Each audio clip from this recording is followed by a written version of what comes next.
dhakhtarad ka soo jeeda dalka Sacuudiga ayaa waxa ay tiri waxa imaaday isbitaalka wiil lagu magacaabo Maxamed oo ku jira da'da 30 hooyadiis oo xanuunsan ayuu waday waa uu celcelinayaa oo waxa ay doonaysaa in ay ka baxsato wasaq ayayna dharkiisa ku haleynaysaa iyadoo dharbaaxaysa kadib waa u dhoola cadeynaya waxyaabihii ay ku haleysay ayuu iska nadiifinayaa markii la soo gaaray waqtigii uu la kulmi lahaa dhakhtarka si naxariis leh ayuu u soo waday hooyadiis iyadoo u qoslaysa sida dadka waalan oo kale dhakhtaradii ayaa waxa ay weydiisay yaa waayo qofta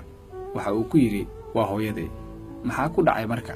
waxa uu ku yiri waxa ay dhalatay iyadoo caqli aan lahayn sidee ku dhashay marka adiga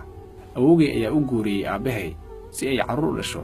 aabahay waa guursaday sanadkii ugu horeeyay ayuuna furay uur ayay qaaday aniga ayayna dhashay laga soo bilaabo waqtigii aan jiray 10 sano ilaa hadda aniga ayaa xanaaneeya oo cuntada u kariya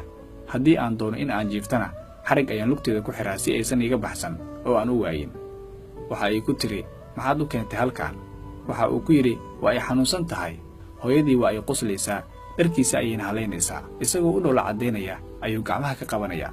waxa ay ku tiri muku garanaysaa inaad wiilkeeda tahay maya wallahi ima garanayso in aan ahay wiilkeeda laakiin Allah ayaa garanaya in ay tahay hooyadii ayaa hadalka ka dhex gashay waxa ay ku tiri beenlow ayaa tahay maxaad ii wadi weysay si aan u soo cumraysto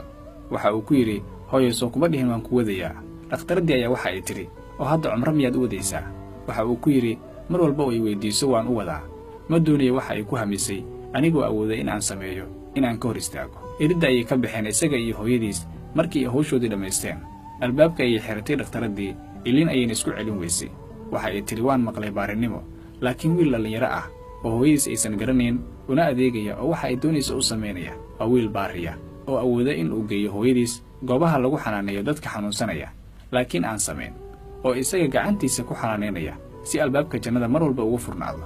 waxaan idinka rajaynayaa inaad u dirtaan qof waliba si aynu u garanno qiimaha hooyada Allah ha xafido dhammaan hooyooyinkeenna inta dhimatana Allah u naxariisto waad ku mahadsantihiin daawashada muuqaalkan haddii aad ku cusub tahay channelka maanta subscribe si ay ku soo gaaraan muuqaalada cusub